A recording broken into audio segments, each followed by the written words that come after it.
পৃথিবীর জমিনে আল্লাহর একজন গোলাম ছিলেন, বহুত বড় একজন আলেম, নাম হইল আল্লামা তারেক জামিল দামাত বারকাতুহুমুল আলিয়া। এরপরে আরেকজন আল্লাহর বান্দা, নাম হইল আল্লামা তাকি উসমানী দামাত বারকাতুহুমুল আলিয়া। এই আল্লাহর দুইজন বান্দা মিলিয়া একটি কিতাব লিখেছেন। এই কিতাবটার নাম হইল চোখে দেখা কবরের আযাব।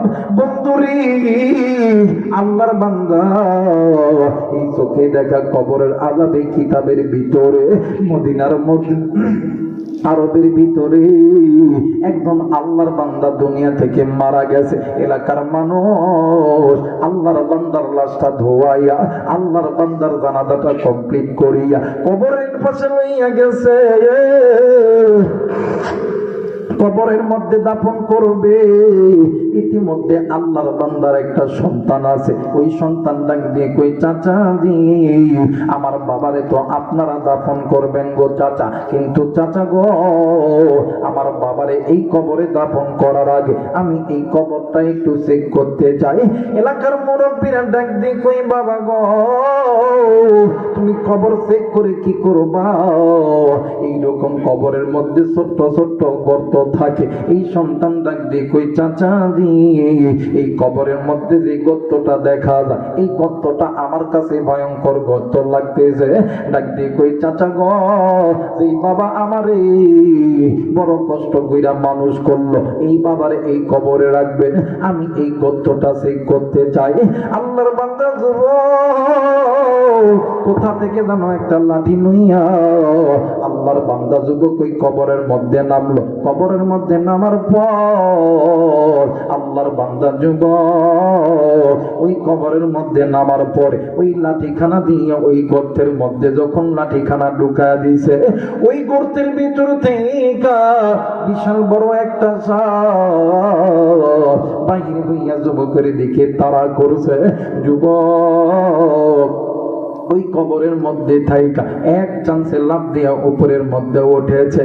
বন্ধুরে, আল্লামা তারেক জামিল দামাত বারকাতুহুমুল আলিয়া তিনি এই চোখে দেখা কবরের আযাব কিতাবের মধ্যে লেখেন, এমন ভয়ঙ্কর সাপ, যে সাপ সামনের দিকে যখন যায় দেখবেন আগের যুগে আমরা ছোট্ট ছোট্ট বাচ্চারা যখন এলাকার মধ্যে দেখবেন মুখের মধ্যে কেরোসিন তেল নিয়া অথবা ডিজেল তেল নিয়া সামনের দিকে আগুন লাগাইয়া ওই আগুনের দিকে যখন তেলটা ছুঁড়ে মারি, আগুনের ললিহান শিখা যেমন সামনের দিকে অগ্রসর হয়, ওই সাপ যখন এই সামনের দিকে যায় সাপের মুখ থেকে তেমন আগুনের ললিহান শিখা সামনের দিকে চলে যায়। এলাকার মুরব্বীরা ডাক দিয়ে কই, বাবা তুমি ভালো কাজ করছো, এই সাপটিকে মারতে হবে।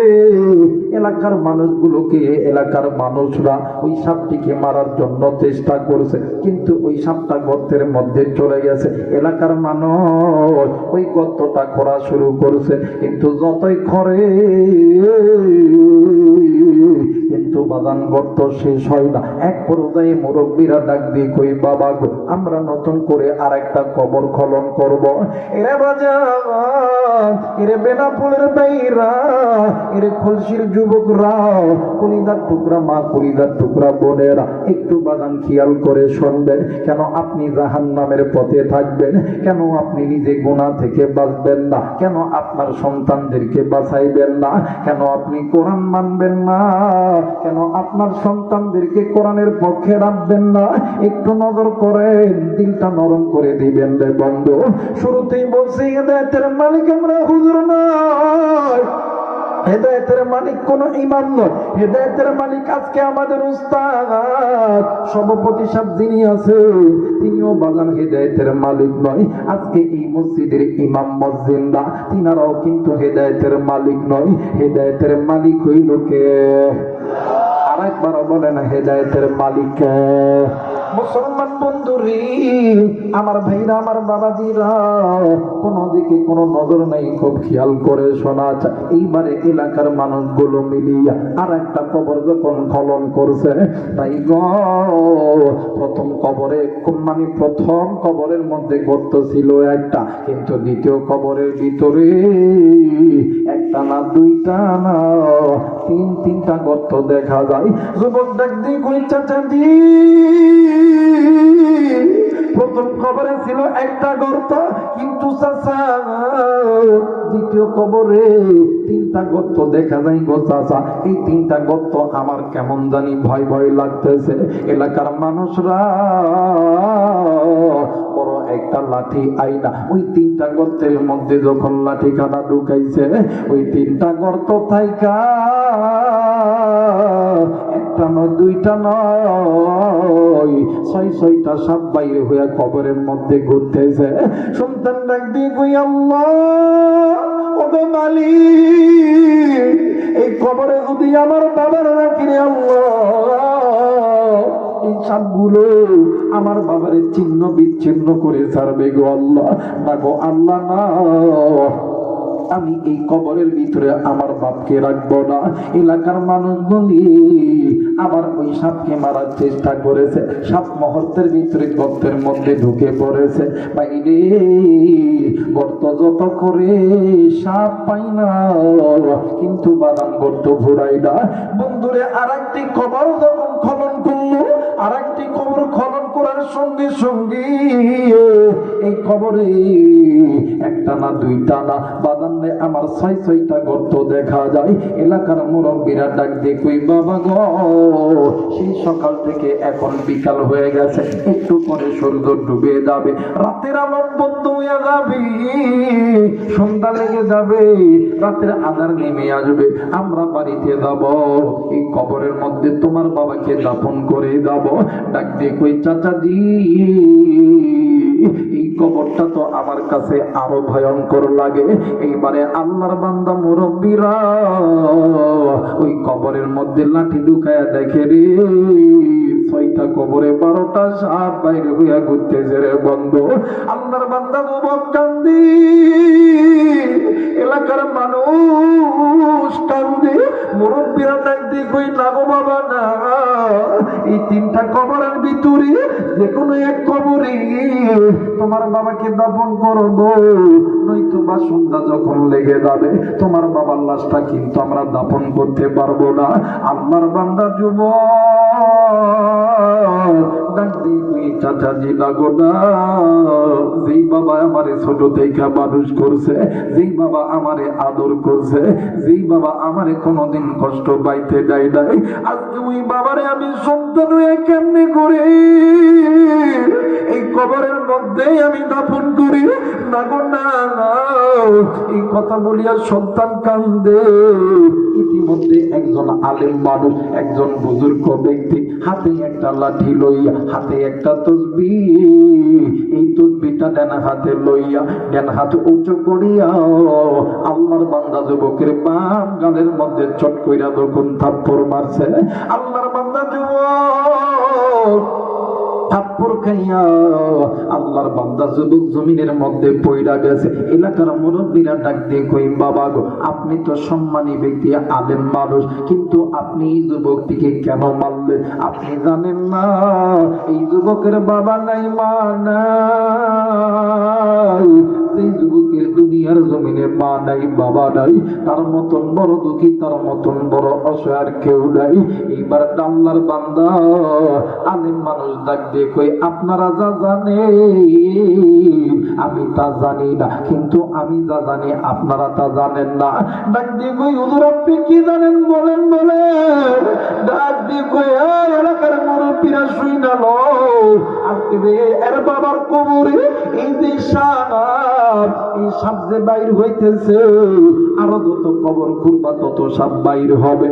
এই সাপ বাইর হওয়ার অন্য কোনো কারণ নয়, এই অন্যতম কারণ হইল এই সন্তান।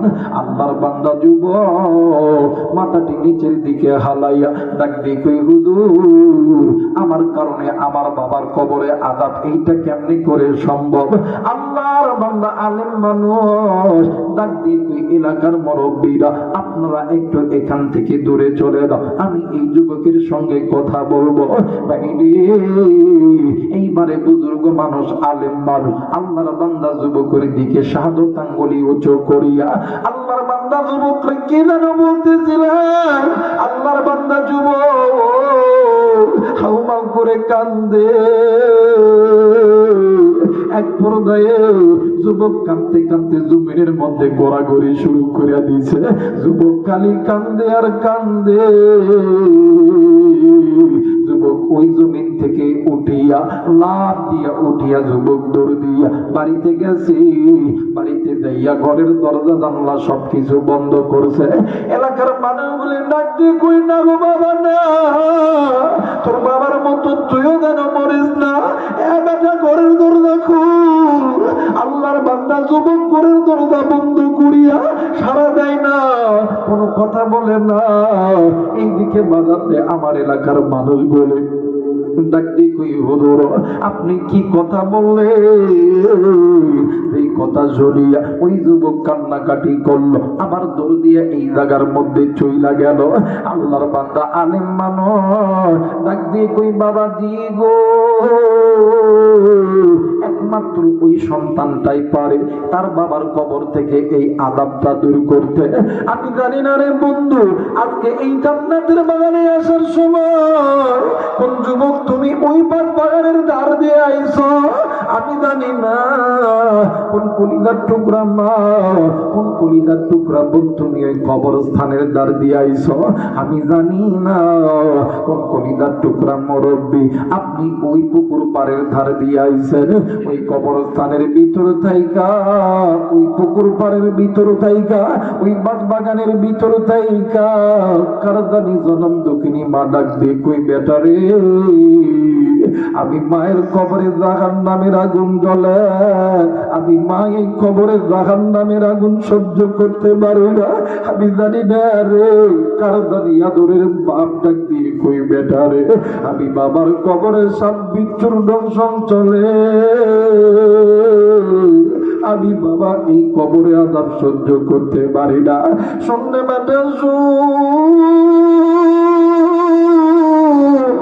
আজকে আরামের বিছানা থেকে হারাম করে বেটা, এরা বেটা কবরে এসে খবর পাইছি আলেমদের হাতে হাত রেখা দোয়া করলে আমরা মা বাবার কবরে আযাব আজকে মাফ করিয়ে দিবে। বেটারে প্রত্যেক দিন তো আরামের বিছানায় আরামের ঘুমটা ঘুমাইলি, আজকে একটা দিন কি আমি মায়ের কথা মনে পড়ে না, আমি বাবার কথা কি তোর মনে পড়ে না? শোন না বেটা শোন, আমি মায় আমি বাবার তোর জন্য কিনা করি নাই, এটা বেটা ফুলের বাইরা দশরের বাইরা এর কলিজার টুকরা মা, একদিন তুমিও ছোট্ট ছিলা আমিও ছোট্ট ছিলাম, তোমার আমার জনম দুঃখিনী মা তোমারে আমারে ঘুমাই মানে ঘুমায় রাইখা ফজরের নামাজের জন্য ওযু বানাইছে, ইতিমধ্যে তুমি আর আমি ওয়া ওয়া করে কাঁদছি, ওই দিন জনম দুঃখিনী মা নামাজ আদায় করে দেয়। ভাই রে এমন করিয়া বাবা জোহরের নামাজের সময় বাবা এই মসজিদে যাবে নামাজ আদায় করার জন্য, তুমি আমি সন্তান হইয়া বাবার সঙ্গে যেতে লাগেছি, বাবা তোমারে আমারে থামানোর জন্য কোলে নিয়েছে, তুমি আমি বাবার কোলে প্রস্রাব করছি। ওই দিন বাবা জোহর পড়ে নাই, আসর পড়ে নাই, ওই দিন বাবা মাগরিব পড়ে নাই, এমনও সময় গেছে রে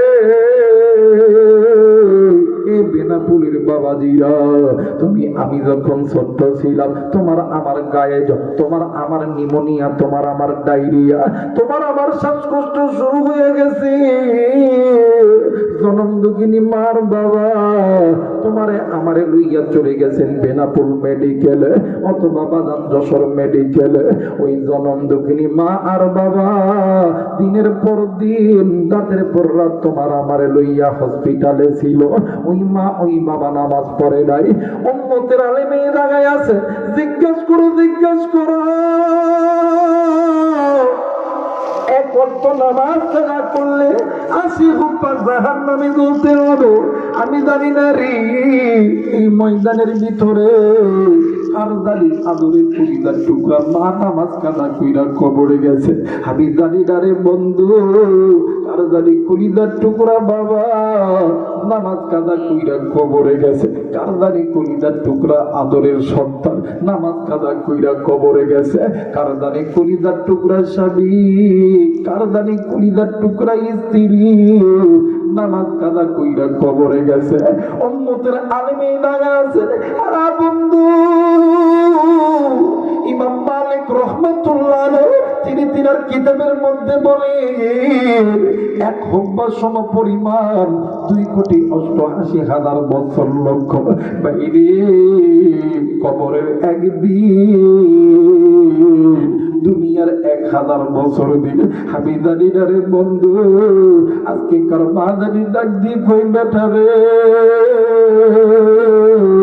আমি মায়ের কথা কি তোর মনে পড়ে না, আমি বাবার কথা কি তোর মনে পড়ে না। এরে বেটা আমি মায়ের কবরে আলাপ সহ্য করতে পারি না। আমি মায়ের জন্য আমি বাবার জন্য কি তোর দিলটা নরম হয় না? আজকে ওই মায়ের জন্য আজকে ওই বাবার জন্য তুমি আমি সন্তান হইয়া আলিমদের সঙ্গে দোয়া কইরা বাড়িতে যাবেন। কে কে রাজি আছেন? 2 হাত উঁচু করিয়া আমার আল্লাহরে দেখায়া দাও। নারায়ে তাকবীর, নারায়ে তাকবীর। আল্লাহ গো তুমি নজর কইরা দেখো পিতা মাতার নেককার সন্তান হাত উঠাইছি, আল্লাহ নাফরমান বান্দা বান্দি চলিয়া গেছে। ওগো মালিক তুমি এই নেককার সন্তানদের হাত আল্লাহ তুমি কবুল করে দাও। জোরে জোরে বলেন আমিন। আরেকবার বলেন আমিন। আমার মেয়েরা আমার বন্ধুগণ একটা সন্তানের জন্য মা বাবার কবরটা জাহান্নাম হইতে পারে যদি ওই মা বাবা সন্তানকে মানুষের মতো মানুষ করে না গড়ে তুলতে পারে। কথা বলেন ঠিক কিনা? আসসালামু আলাইকুম ওয়া রাহমাতুল্লাহি ওয়া বারাকাতুহু। এতক্ষণ শুনছিলেন সত্যপথ ইসলাম।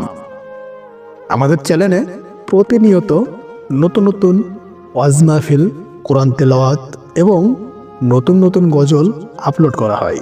তাই প্রতিনিয়ত ইসলাম সত্য প্রচার করার জন্যই আমাদের সাথে থাকুন এবং সাপোর্ট করুন।